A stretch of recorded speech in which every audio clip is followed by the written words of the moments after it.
할렐루야. 아멘. 주일날 같이 예배 드릴 수 있는 게 얼마나 큰 은혜인지 늘 생각합니다. 네. 오늘 함께 말씀 나누기 전에 우리 또 2025년 항상 열매 맺는 교회 요한복음 15장 16절 말씀 함께 우리 선포하겠습니다.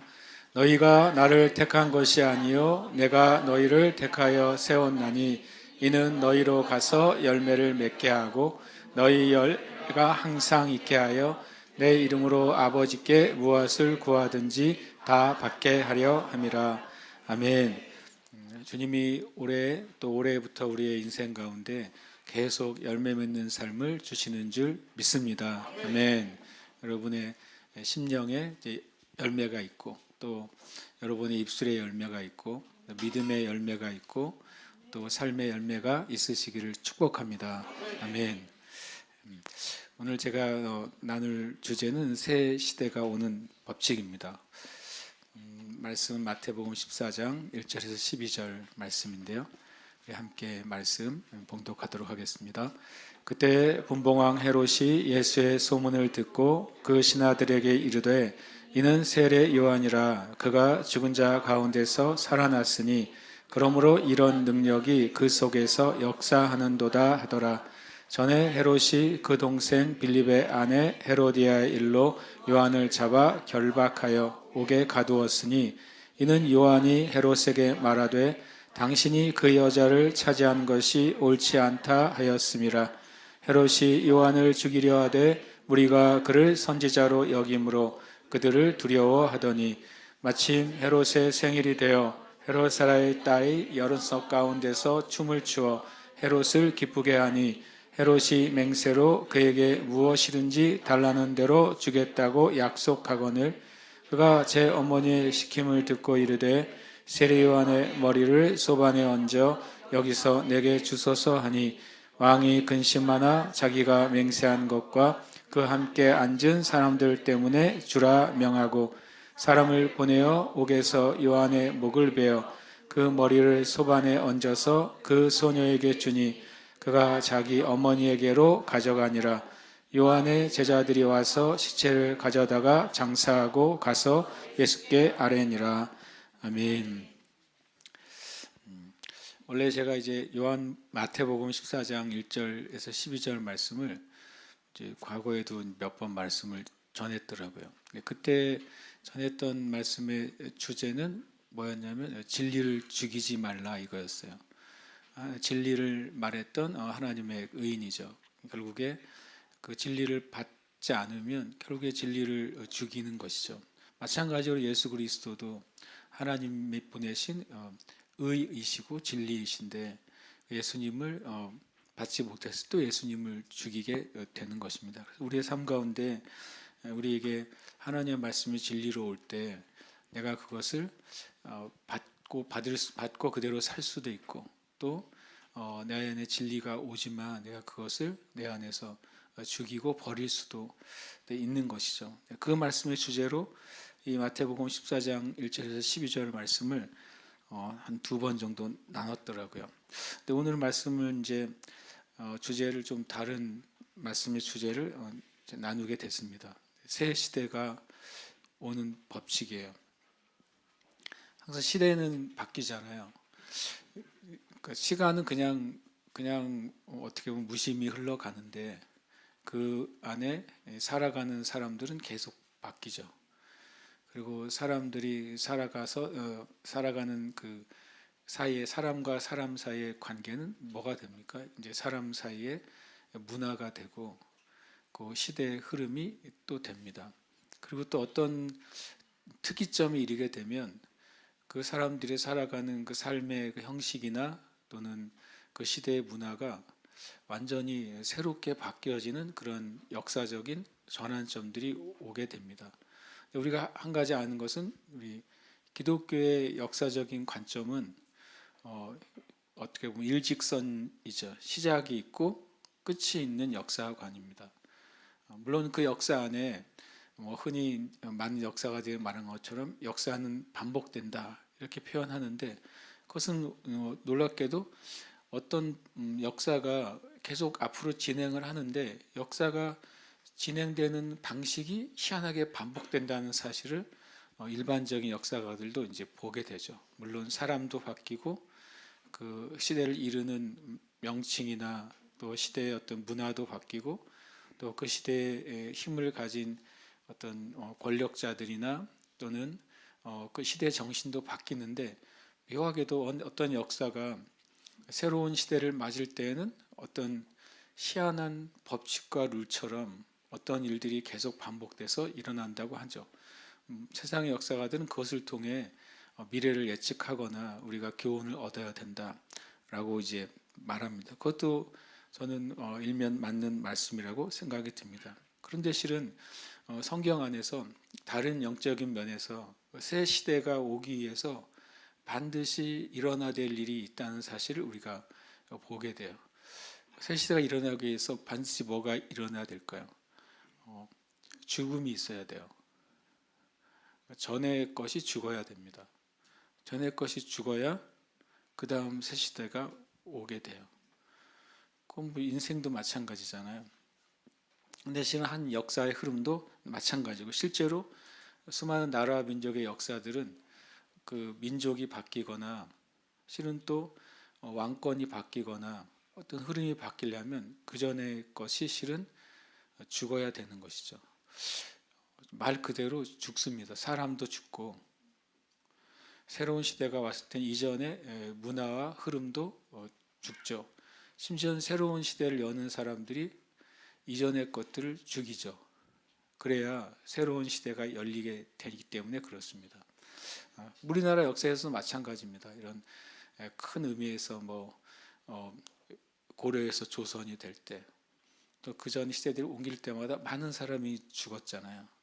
그리고 새로운 시대가 시작될 때 이전 것들을 실은 계속 삭제하죠.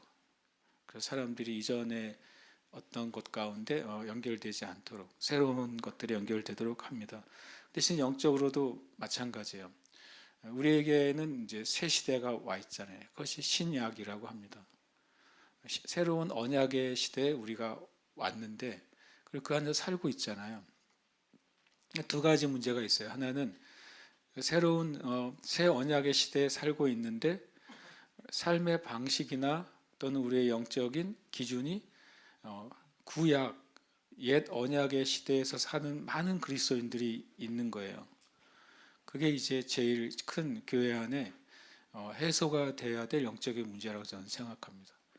우리는 예수 그리스도에 의해서 새로운 언약의 시대에 들어와 있는데 그리고 그 언약이 새로운 언약이 작동하고 있는 시대에 살고 있는데 여전히 우리가 살아가는 방식, 또 신앙을 하는 방식이 실은 구약적인 사고 방식과 신앙으로 살아가는 경우가 굉장히 많습니다. 구원받지 못했다는 의미가 아니에요. 하나님 우리를 구원하셨고 은혜를 베풀어 주셨는데 새로운 언약의 시대에는 그 새로운 언약의 법칙이 작동하는 방식의 삶을 살 때 새로운 언약에 주신 삶의 열매 또 영적인 열매가 맺혀지는데 구원은 받았지만 구약의 방식으로 신앙생활하고 삶을 살아갈 때는 하나님이 주신 새로운 언약에 주신 그 약속과 열매는 얻지 못하는 것이죠. 그래서 많은 사람들이 신앙생활 안에서 구원의 은혜는 받았지만 하나님이 예수 그리스도 통해 주신 새로운 언약의 시대의 축복이나 축복의 그 열매는 얻지 못하고 살아가는 경우가 굉장히 많습니다. 더 수고하지만 의외로 열매가 없을 때는 내 삶의 그 기반이 구약적인 옛 언약의 삶에 놓여져 있는지 아니면 예수님께서 선포하신 새 언약의 삶 가운데 놓여져 있는지 이것을 우리가 점검해 봐야 돼요.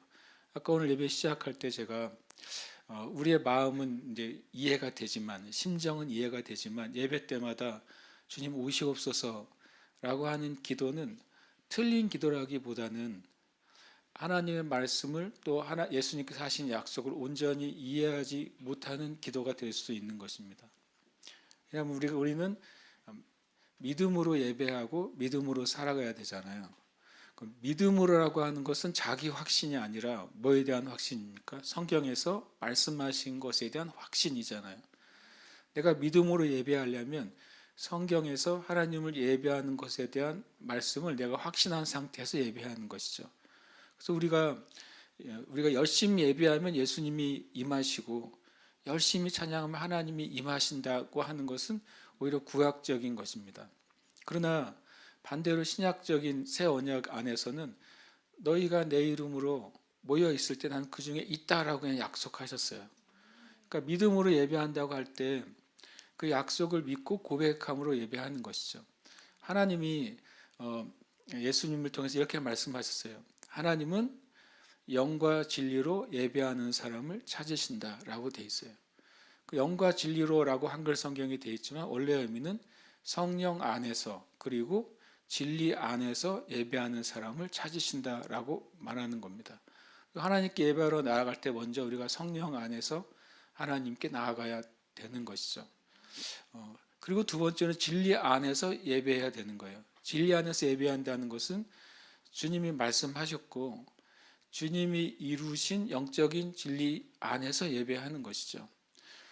여러분 예수님의 이름으로 구원 받으셨습니까? 아멘. 그러면 예배 드리러 시작할 때 주님 저는 죄인이에요 라고 예배를 시작해서는 안 되는 것입니다. 물론 우리가 한 주간 동안 온전히 하나님의 뜻대로 살지 못한 삶의 영역이 있을 수 있죠. 그렇죠. 심지어는 주일날 주님 앞에 예배하러 나올 때에도 내가 어떤 하나님 보시기에 합당하지 않는 생각과 말과 행동 안에서 나올 수도 있죠. 그러나 성경은 거듭난 신자는 하나님이 그 사람을 뭐로 보시죠? 의롭다고 보신다고 그랬어요. 내가 여전히 죄 가운데 있는 부분이 있다 할지라도 하나님께 나아갈 때는 우리가 예수님의 이름으로 담대히 하나님 앞에 나아갈 수 있게 되었다는 그 진리 안에서 나가야 돼요.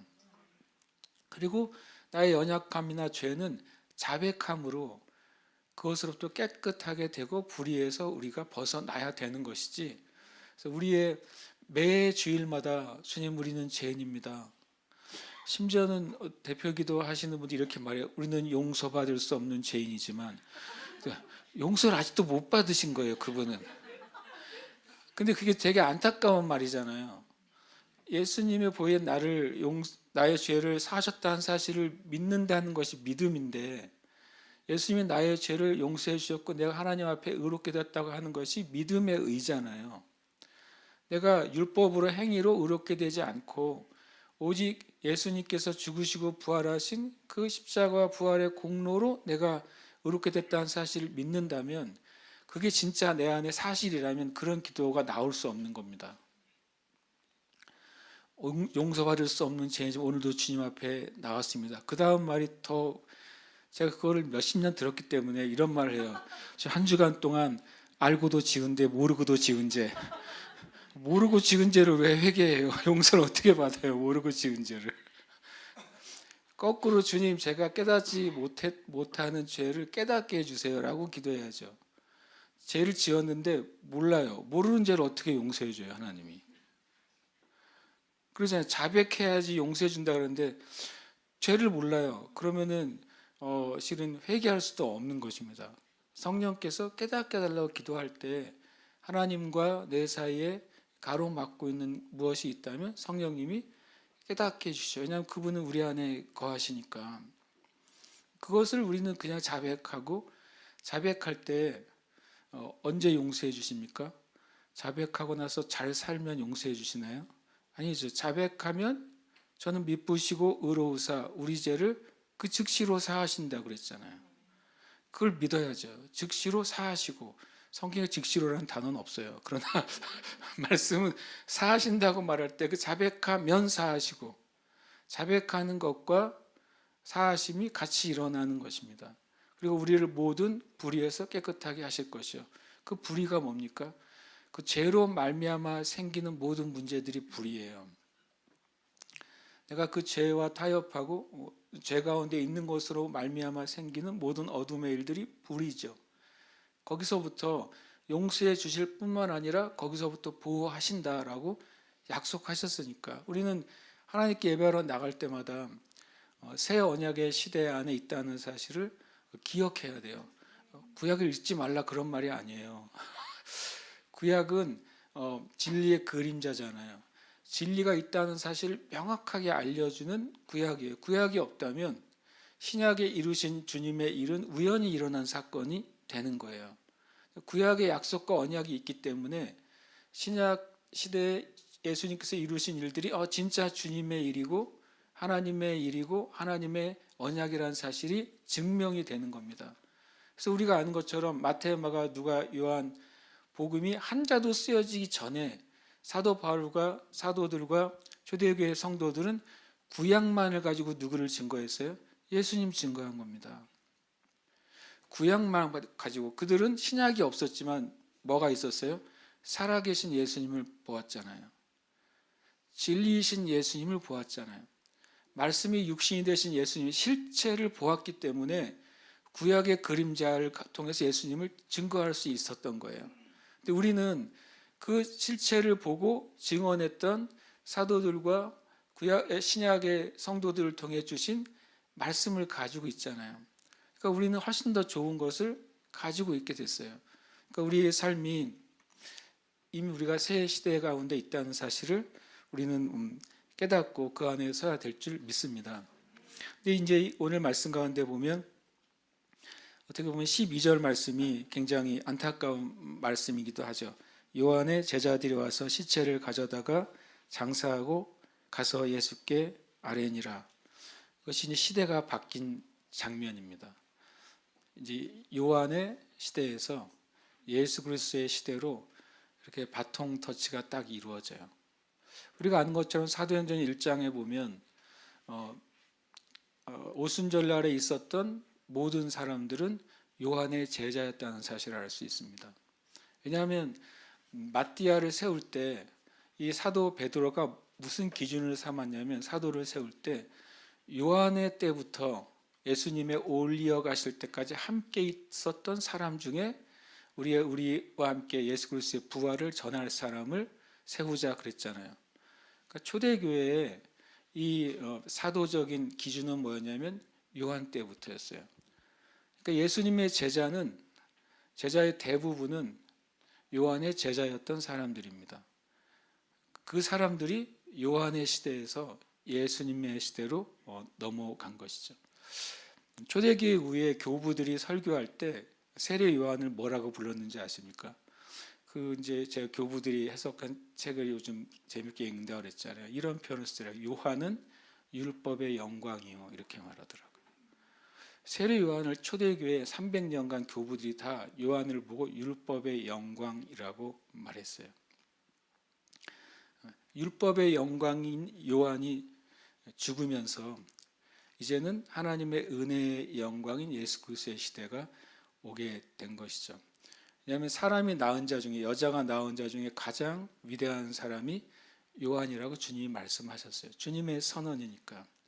율법의 마지막 선지자가 세례 요한이죠.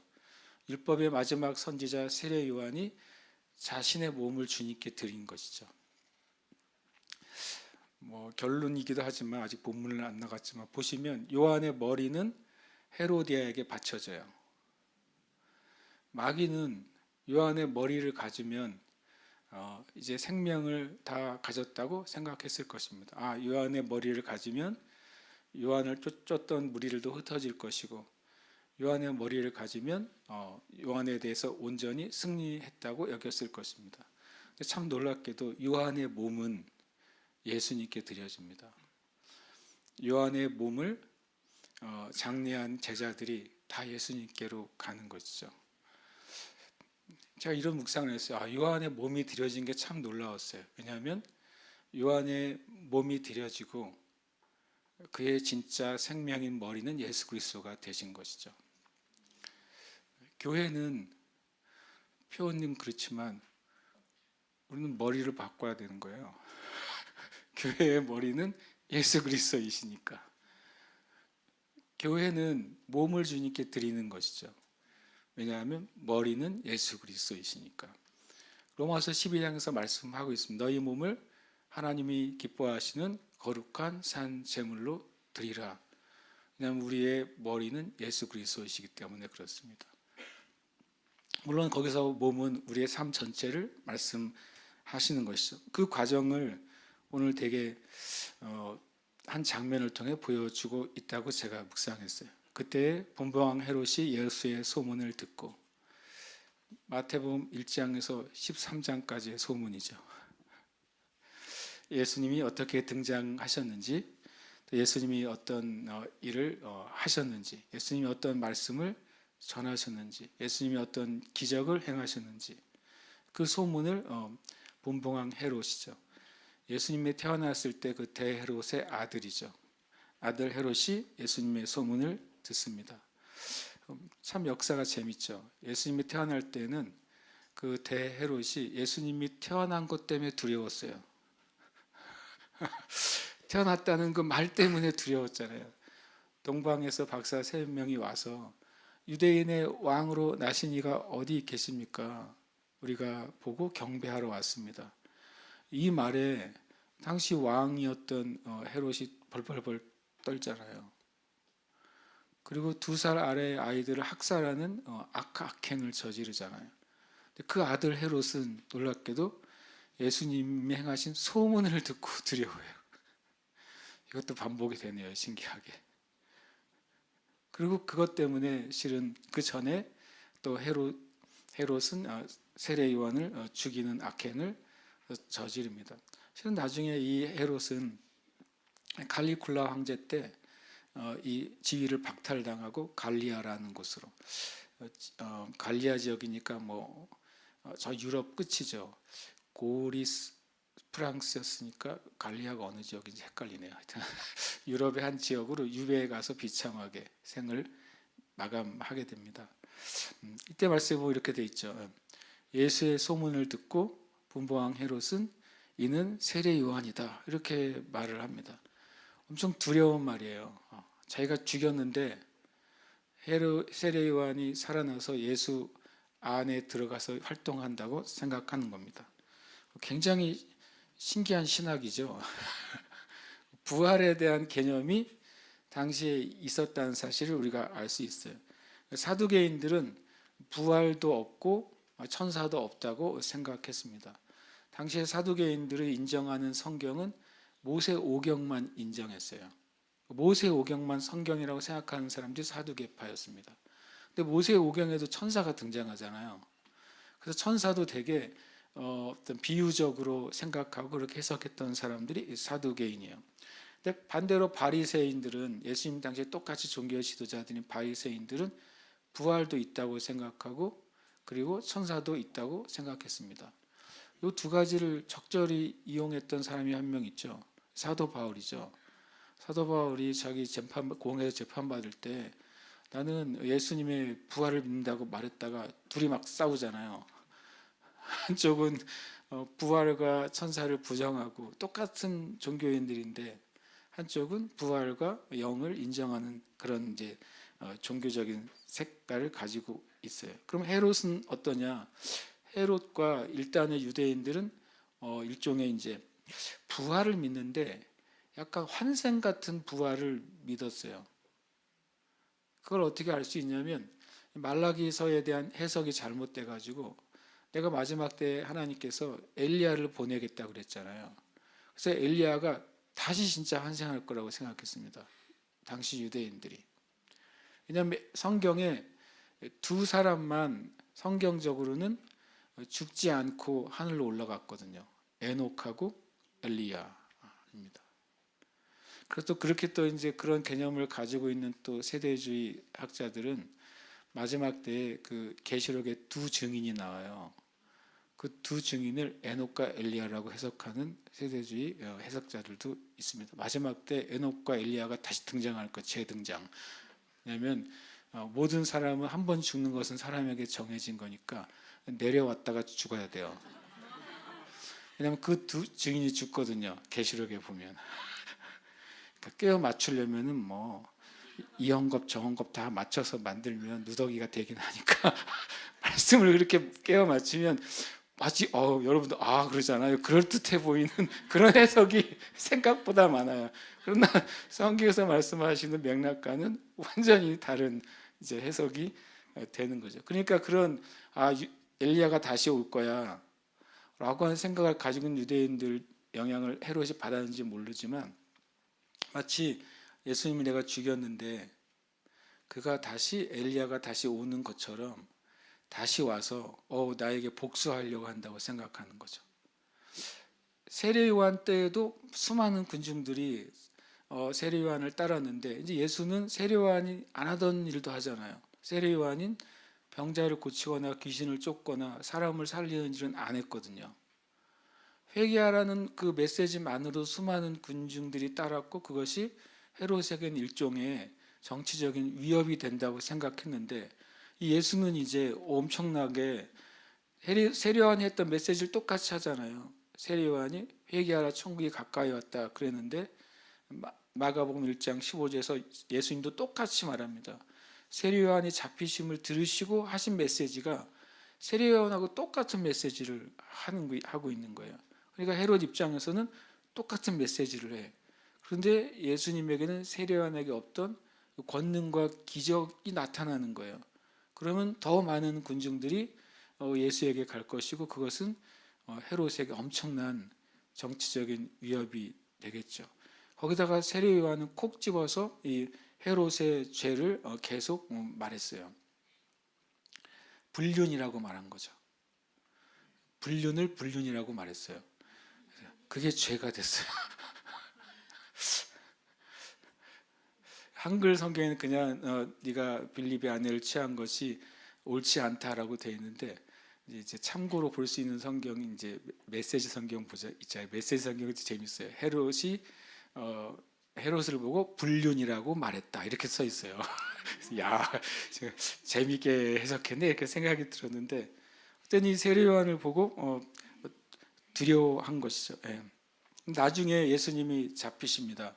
그랬을 때 빌라도가 너 어디 사람이냐 그랬다가 갈릴리 사람이라 그러니까 그럼 사람이 헤롯한테 보내잖아요. 빌라도가.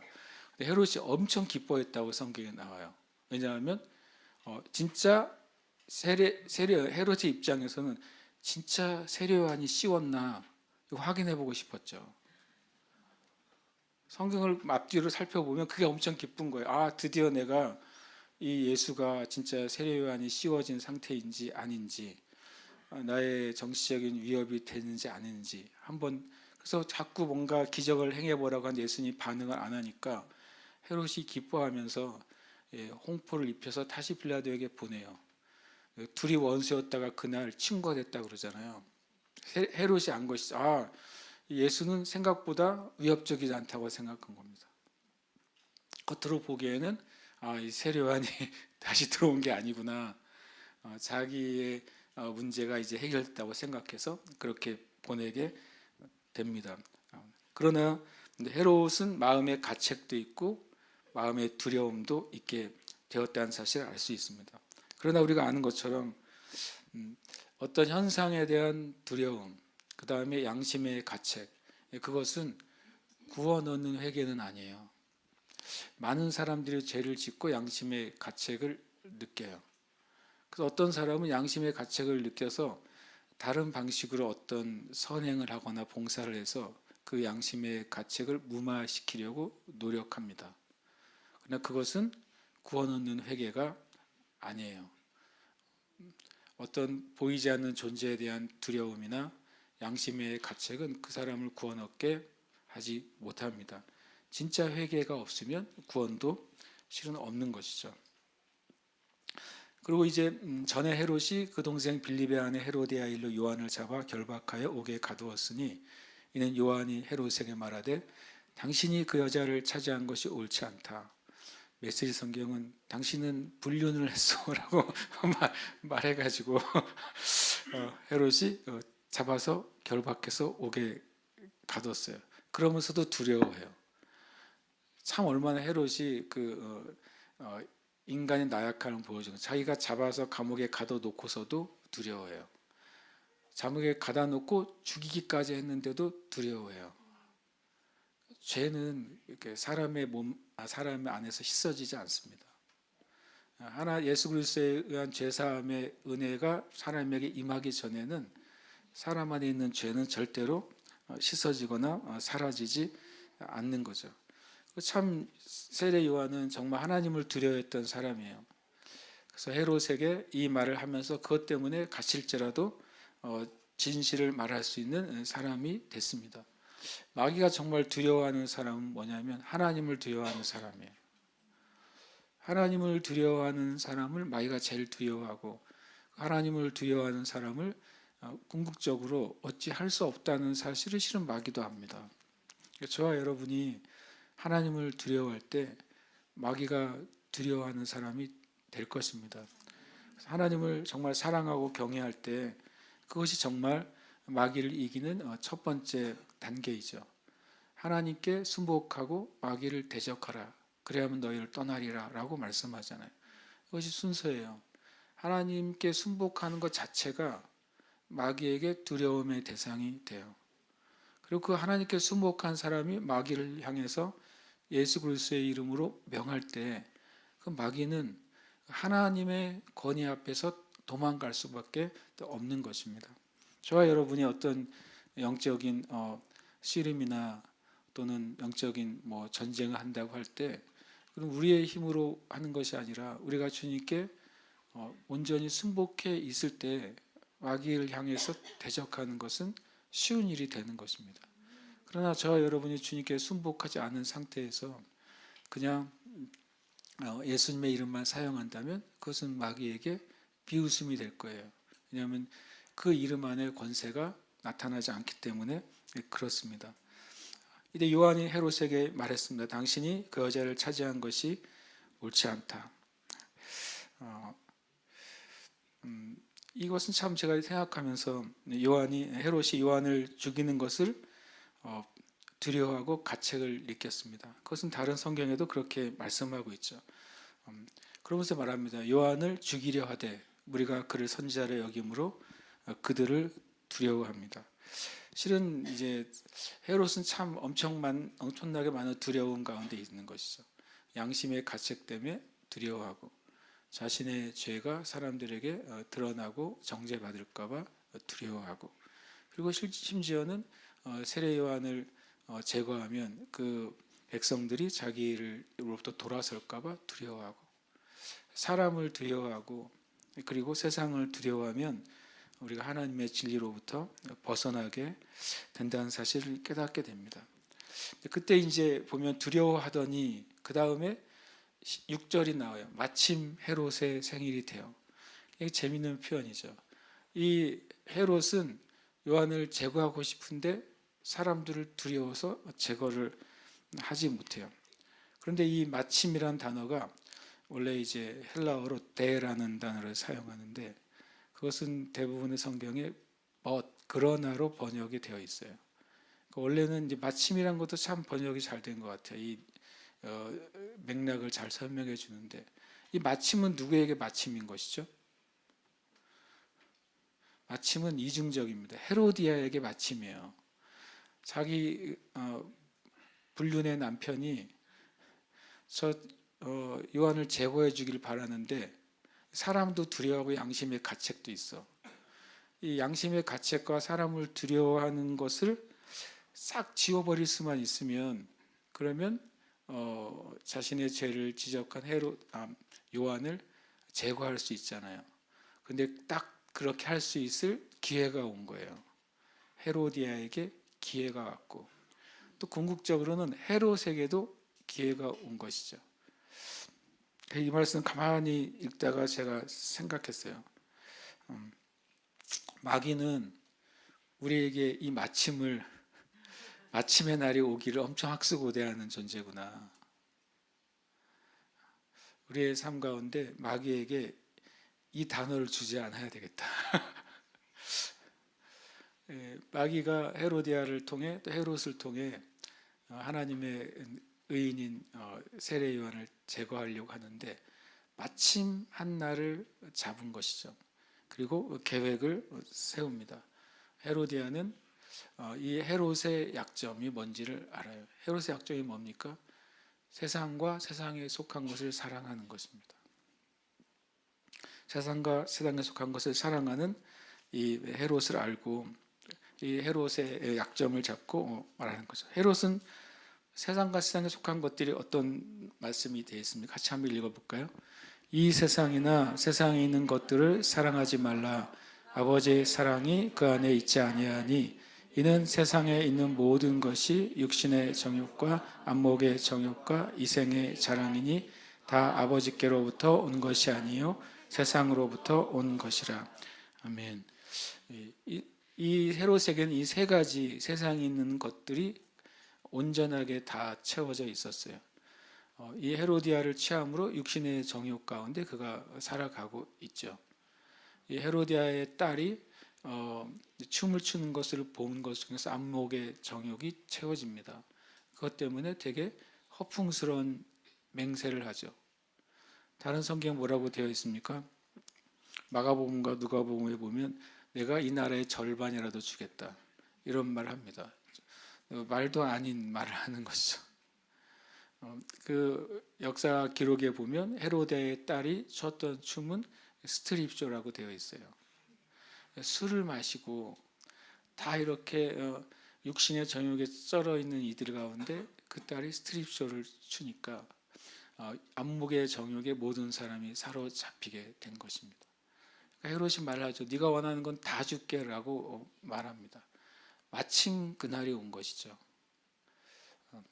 이 헤로디아가 쳐놓은 덫, 마귀가 쳐놓은 덫에 실은 헤롯이 걸려들게 됩니다. 우리의 삶 가운데 우리가 정말로 마귀에게 이 마침의 시간을 주지 않으시길 축복합니다. 방법은 간단합니다. 우리가 이 세상이나 세상에 있는 것들을 사랑하지 않는 것이죠. 왜냐하면 그 안에는 하나님 아버지의 사랑이 없다고 말했어요. 그 어떤 육신의 정욕, 안목의 정욕, 이생의 자랑 안에도 하나님의 사랑이 존재하지 않다고 성경은 말했습니다. 그리고 그것은 아버지께로부터 온 것이 하나도 없다고 말씀하셨어요.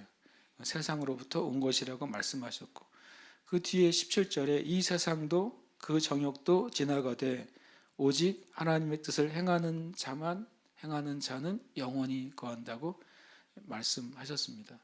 우리는 분명히 내가 무엇을 보느냐, 무엇을 듣느냐, 무엇을 추구하느냐에 따라서 우리의 삶이 바뀌어진다는 사실을 압니다. 왜냐하면 그것은 마귀가 우리의 삶에 정말 발을 얹어 놓을 수 있느냐 없느냐가 결정이 되기 때문에 그런 것입니다. 그러니까 마귀는 뭘 잘 알아차리냐면 우리 안에 있는 세상과 세상에 있는 것을 사랑하는 것을 잘 알아차려요. 무엇을 통해 알아차릴까요? 첫 번째로는 우리가 무엇을 보고 즐기는가를 보고 마귀가 알아차려요. 마귀는 우리의 영 안에 있는 모든 것을 알지 못합니다. 여러분 두려워하지 마세요. 마귀는 우리의 생각을 알지 못합니다. 우리의 생각을 아시는 분은 하나님 한 분밖에 없어요. 그러나 마귀가 우리의 생각을 알 수 있는 방법이 있어요. 첫 번째로는 육신의 정욕, 안목의 정욕, 이생의 자랑과 관계된 것에 우리가 얼마나 연결되어 있는지를 보고서 마귀가 아는 것이죠. 우리가 무엇을 보고 즐기는가, 나의 기쁨과 행복이 어떤 것을 통해 오는지를 보면 알 수 있잖아요. 먹고 즐기는 것이 내 삶의 행복을 가져다주고 그것 때문에 먹고 즐기는 것 때문에 내가 행복하고 웃는 모습을 드러낸다면 마귀는 저 사람은 이 부분에 걸려 있구나라고 금방 알게 되겠죠. 우리는 표현하잖아요. 좋은 것, 싫은 것을 표현해요. 마귀가 볼 때 또 우리가 어떤 말을 하느냐를 통해서 내가 무슨 생각을 하는지를 마귀는 알게 되는 것입니다. 내가 불신과 그다음에 거짓과 또 헤롯처럼 허풍의 말을 하느냐, 헛된 말을 하느냐, 아니면 진실하고 정직하고 믿음의 말을 하느냐를 보고 마귀가 우리가 세상에 있는 것들에 연결되어 있는지 아니면 하나님의 나라에 연결되어 있는지를 알게 되는 것이죠. 저 여러분이 무엇을 보고 즐기는가, 어떤 말을 하느냐, 이 부분에서 하나님 편에 서 있는 것을 결정하면 마귀는 우리에게 그 마침의 날을 찾을 수가 없어요. 성경에 마귀가 그런 마침의 날을 찾지 못했던 사람을 얘기합니다. 다니엘이 그랬어요. 다니엘의 대적들이 다니엘의 삶과 그 행하는 일 가운데서 그 틈을 찾지 못했다고 말합니다. 결국엔 다니엘의 신앙, 하나님을 향한 신앙, 그 믿음이 그들이 찾았다고 하는 틈이었지만 그건 틈이 아니라 오히려 마귀의 일이 망하는 길이었던 것이죠. 그래서 우리의 신앙은 마귀에게 틈이 될 수가 없어요. 오히려 마귀가 그것을 통해 핍박하려고 할 때 그것은 믿는 자들에게 영광이 될 뿐입니다. 그래서 마귀는 또 세 번째로는 무엇을 따라 행하느냐 하는 것입니다. 내가 사람을 따라 행하느냐 하나님을 따라 행하느냐 하는 거예요. 이 헤롯은 사람을 따라 행하게 됩니다. 왜냐하면 이렇게 말씀하기 때문에 그래요. 제가 그 어머니의 시킴을 듣고 이르되 세례 요한의 머리를 소반에 얹어 여기서 내게 주소서. 엄청 잔인하지 않습니까? 지금 잔치날이에요. 헤롯의 잔치날.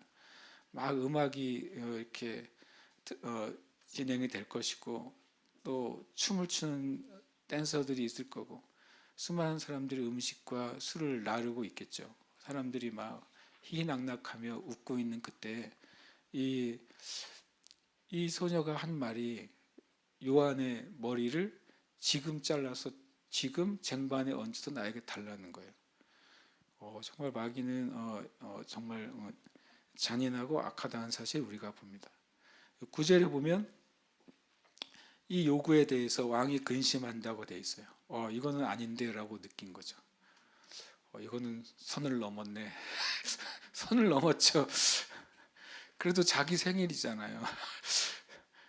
자기 생일날 선물이 사람 머리예요. 그래서 자기의 맹세한 것과 그가 앉은 사람들 때문에 주라 명하고 마귀가 헤롯이 어떤 사람인지를 아는데 헤롯이 무엇을 보고 즐기는지를 압니다. 헤롯이 어떤 방식으로 말하는지를 알죠. 그리고 헤롯이 행동할 때 어떤 요소에 의해서 행동하는지를 아는 거예요. 사람에 의해서 행동하는 겁니다. 헤롯은 자기의 체면과 사람들의 인기에 영합하는 것에 행동하는 것이죠. 근데 이것은 온 역사 가운데 모든 하나님을 떠난 사람들, 하나님을 떠난 권력가들이 동일한 기준 안에 있습니다. 지금 이 시대에도 당연히 그럴 것입니다. 그래서 우리는 분별할 수가 있어요. 정치인들이든 아니면 유명한 인플루언서든 이 기준으로 보시면 돼요. 그 사람이 즐기고 원하는 바가 뭔가, 사람들에게 알리려고 하는 바가 무엇인지 그 사람의 말을 보면 알 수 있죠. 진실한가 아니면 거짓된가. 지금 말하고 나중에 말한 게 같으냐 틀리나 보면 알 수 있잖아요. 말을 한 다음에 행동은 어떻게 하느냐를 보면 금방 알 수 있잖아요. 실은 분별하지 못하는 게 참 미련한 거죠. 분별은 쉽게 됩니다. 그리고 그가 무엇인가를 결정하고 행동할 때 바른 기준을 가지고 하느냐 아니면 사람과 또 여론과 사람들의 눈치를 보아가면서 하느냐. 그가 정치인이든 죄송하지만 그가 목회자이든 그가 어떤 일을 하는 사람이든 우리는 분별할 수 있습니다. 이게 기준이기 때문에 그렇습니다. 마귀의 일은 생명을 원합니다. 진리를 가져가기를 원합니다. 영혼을 원하는 것입니다. 그러나 하나님은 생명을 살리고 또 진리를 회복하시기를 원하시죠. 그러니까 이 죽음이 두 종류가 있죠. 생명을 낳는 죽음이 있고 심판을 낳는 죽음이 있어요. 성경에서 굉장히 제가 슬프게 읽었던 문장은 창세기에 이런 문장이 있어요. 3장이었던가요? 하나님은 하나님의 형상으로 아담을 낳았는데 아담은 자기의 형상으로 자녀를 낳았다고 되어 있어요. 제가 보기 제일 슬픈 문장이에요. 하나님에서 아담에게 갈 때는 하나님의 형상이 들어갔어요.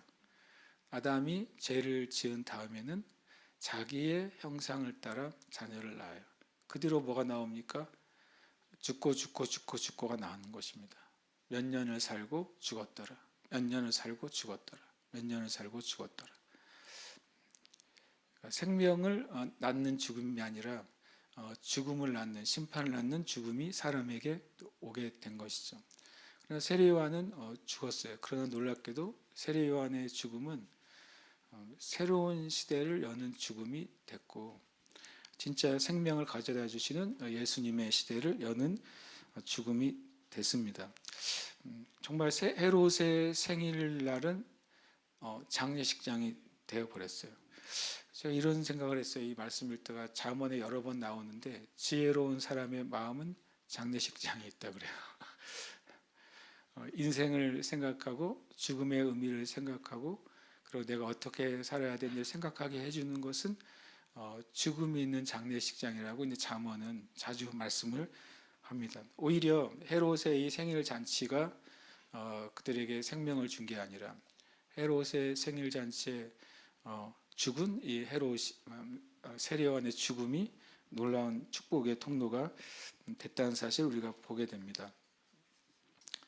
그리고 이제 우리가 아는 것처럼 이제 이렇게 맞춰지죠. 사람을 보내어 옥에서 요한의 목을 베어 그의 머리를 소반에 얹어서 그 소녀에게 주니 그가 자기 어머니에게로 가져가니라. 요한의 제자들이 와서 시체를 가져다가 장사하고 가서 예수께 아뢰니라. 이 헤로디아는 이 소반에 얹어진 요한의 머리를 보고 자기가 승리했다고 기뻐했을 거예요. 그러나 그것은 승리가 아니고 영원한 패배가 됐다는 사실을 압니다. 조금 전에 나눈 것처럼 얼마 지나지 않아서 이 헤롯은 이 위에서 박탈당하고 유배지에 가서 비참하게 죽어요. 이 헤로디아도 같이 갔겠죠. 오히려 자기가 실패하는 길을 열게 됩니다. 요한의 제자들이 와서 시체를 가져다가 장사하고 예수께 아뢰입니다. 성경에 보면 이 12절 이후에 13절에 이렇게 말합니다. 예수께서 들으시고 배를 타고 떠나사 따로 빈들에 가시니 무리가 듣고 여러 고을로부터 걸어서 예수님께 모이어듭니다. 이제 율법의 시대에서 은혜의 시대로 이제 전환이 됐다는 사실 우리가 알 수 있습니다. 성경에 하나님이 인정하시는 그 세대 교체가 생각보다 많지 않아요. 하나님이 인정하시거나 하나님이 지정하신 세대 교체가 성경에 몇 번 나오는데 첫 번째는 모세에서 여호수아이죠. 하나님이 여호수아를 지정하셨어요. 모세가 주님께 요청을 했습니다. 이 백성을 이끌 사람, 이 백성을 가나안으로 들어가게 할 사람에 세워달라고 했을 때 하나님이 분명히 여호수아를 세워주시고 그에게 성령으로 충만하게 이렇게 감동을 주셨다고 성경은 말씀하고 있습니다. 그러니까 새로운 시대가 열린 것이죠. 출애굽과 광야 시대에서 이제는 가나안의 시대로 새로운 시대가 열리게 됩니다. 두 번째 하나님이 인정하시고 또 세우신 세대 교체는 사무엘에서 다윗입니다. 사무엘 다음에 사울이 아닌가요? 라고 말할 수 있습니다. 그러나 하나님이 내가 찾았다라고 말한 것은 다윗이었어요. 사울은 인간의 요청에 하나님이 허락하신 왕이죠. 하나님의 베스트는 다윗이었어요. 그러나 사람들이 요청할 때 베터보다 좀 나은 그냥 굿 정도가 사울이었던 것이죠. 그러나 그 사울은 실패한 왕이 되죠. 그리고 미친 왕이 됩니다. 하나님을 떠난 왕이 되죠. 그래서 하나님이 내가 양 무리 가운데 내 마음에 합한 사람을 찾았다라고 말씀하시고 사무엘이 그에게 이제 기름 부을 때 다윗이 하나님의 사람, 하나님의 왕으로 세워진 것입니다. 여전히 왕은 사울이었지만 하나님은 그날 다윗을 왕으로 세우신 겁니다. 이것이 성경에 나와 있는 하나님이 인정하시는 중요한 세대 교체이죠. 어떻게 보면 이 사사의 시대에서 진짜 하나님의 왕국의 시대로 시대가 바뀌어지는 것은 다윗 때 되어지는 것입니다. 그 다음에 하나님이 또 인정하시는 세대 교체는 바로 엘리야에서 엘리사입니다. 이것은 또 놀라운데도 엘리사가 끝까지 순종하고 따라간 것의 결과로 세대 교체가 일어나요. 첫 번째 세대 교체인 모세에서 여호수아는 모세가 요청하죠. 하나님께. 하나님이 응답함으로 세대 교체가 일어나죠. 사무엘은 하나님이 찾으시고 사무엘에게 그것을 명하심으로 세대 교체가 일어납니다. 엘리야와 엘리사는 엘리사가 자신의 사명과 자신의 부르심이 무엇인지를 알았어요. 그래서 끝까지 엘리야를 쫓아갑니다. 엘리야가 하나님이 취해가신다는 사실을 알고서도 쫓아가죠. 그래서 결국에는 이 시대를 새롭게 여는 사람이 됩니다. 엘리사가. 왜냐하면 엘리야에게 주어졌던 하나님의 영감의 갑절이 엘리사에게 임했다고 성경에 말합니다. 그러면 엘리야와 엘리사 시대 글들 읽어보시면 엘리야는 실제로 권능을 행한 건이 몇 번 안 됩니다. 근데 엘리사는 그 영광이 임하자마자 이제 요단강부터 가르고 시작합니다. 임하자마자 이 하나님의 선지자를 조롱한 사람들이 곰에 의해서 심판을 받고 시작합니다. 그리고 나서 물을 바꿔버립니다. 그 지역을 바꿔버리죠. 또 예수님이 행하셨던 오병이와 같은 기적이 엘리사를 통해 일어납니다. 심지어는 만물의 만유인력도 거슬러요. 도끼가 막 떠올라요. 쇠가 떠올라요. 그리고 물질의 법칙도 거슬립니다. 기름이 계속 나오잖아요. 엘리사가 얼마나 권능이 말하는지 한번 살펴보십시오. 예수님 수준이에요. 이런 표현은 그렇죠. 왜냐하면 하나님이 세우신 이 만물의 법칙을 다 거슬러요. 엘리사가요. 물질의 법칙도 거스르죠. 만유인력의 법칙도 거스립니다. 자연적인 법칙을 거슬러서 권능이 났던 사람이 엘리사예요. 심지어 엘리사는 죽어서도 역사예요. 엘리사가 묻힌 그 곳에 누가 사람이 죽어서 떼굴떼굴 흘러가서 엘리사의 뼈에 닿았는데 살아나요. 무지막지하잖아요. 엘리사를 보다가 야 진짜 갑절의 권능이라는 게 이거구나라는 사실을 제가 알았어요. 그럼에도 불구하고 선지자의 영을 말할 때 엘리야를 얘기합니다. 엘리야는 하나님의 영광, 하나님의 불을 임하게 하는 사람이었기 때문에 그래요. 엘리사는 실은 땅의 영역에 권능을 행하지만 엘리야는 하늘의 것이 이 땅에 임하게 하는 사람이잖아요. 엘리야는 영의 눈이 열려 있었어요.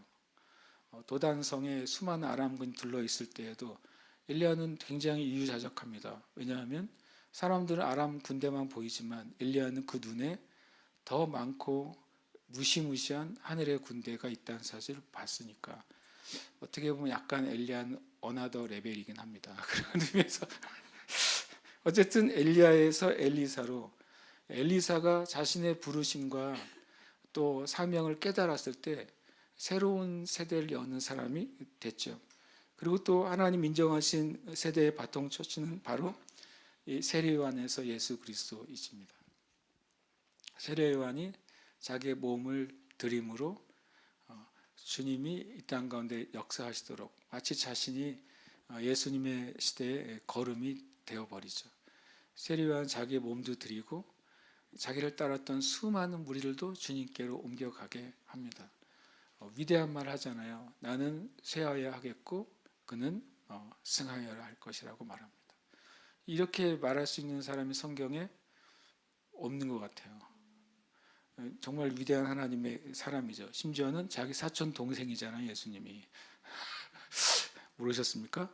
예수님하고 세례요한이 형이에요. 세례요한이 7개월 정도 형입니다. 참 위대한 하나님의 사람이 맞죠. 그리고 또 성경에 또 하나님이 인정하시는 계획하신 바통터치는 바로 예수 그리스도에서 사도로, 예수 그리스도에서 주님의 교회로 하나님의 새 시대가 열리게 됩니다. 그것도 예수님의 죽으심으로 열리는 것이죠.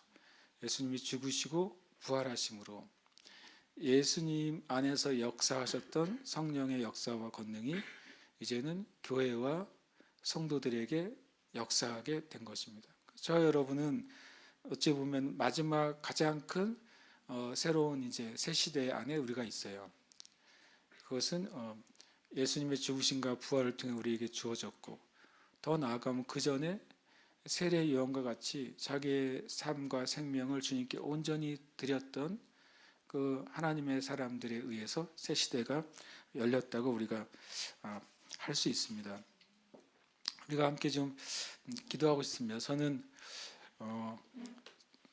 잘은 모르겠지만 어쨌든 역사적인 전환점이 일어나고 있다고 느껴져요.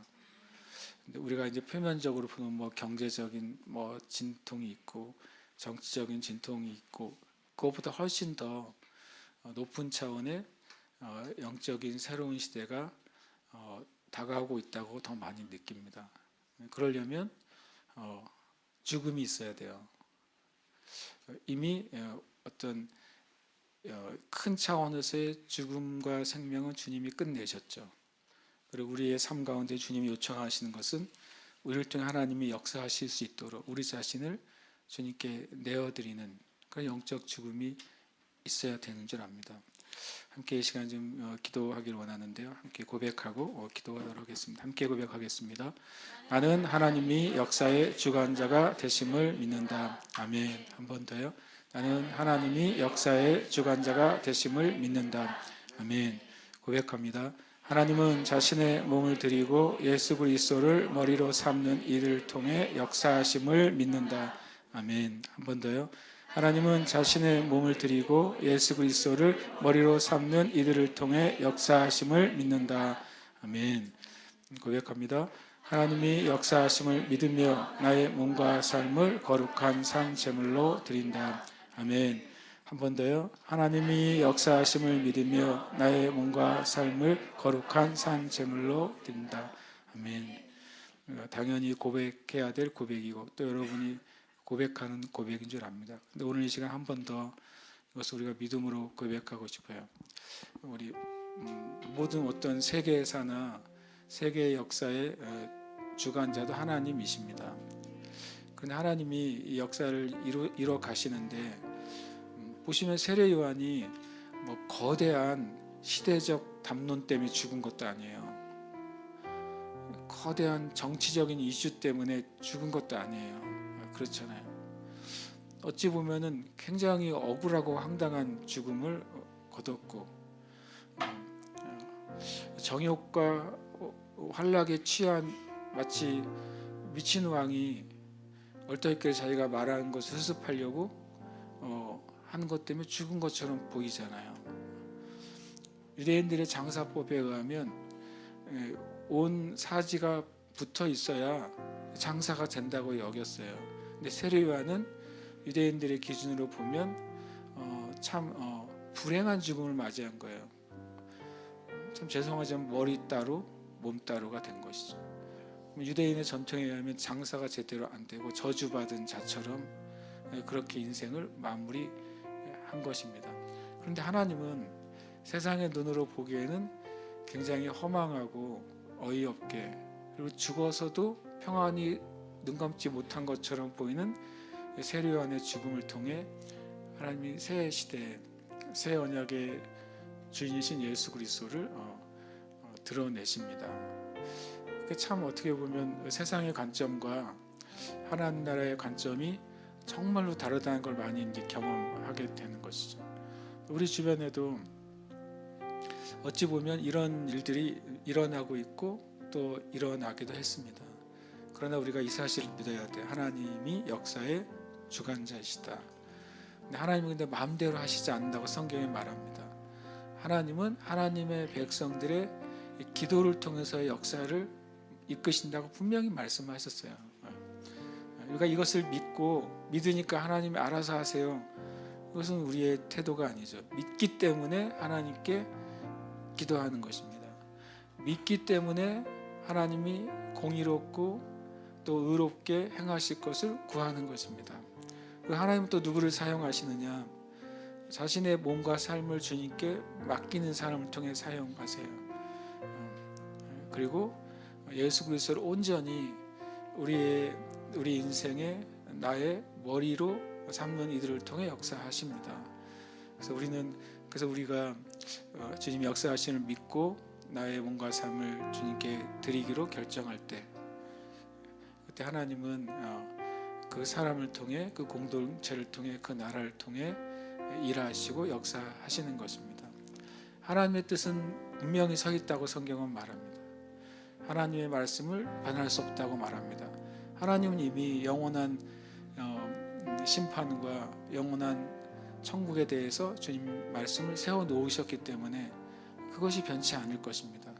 그러나 우리가 그 안에 그 말씀을 믿고 구하느냐, 말씀을 믿고 행하느냐, 그것에 따라 우리가 그 일에 참여하느냐, 아니면 그 일이 우리를 지나가느냐 하는 사실을 우리가 보게 될 것입니다. 함께 이 시간 이것을 고백하고 여러분 자신에 대해서도 또 이 나라와 민족에 대해서도 이것을 믿음으로 동일하게 고백하시길 축복합니다. 함께 이 시간 기도하겠습니다. 고백하고 기도합니다.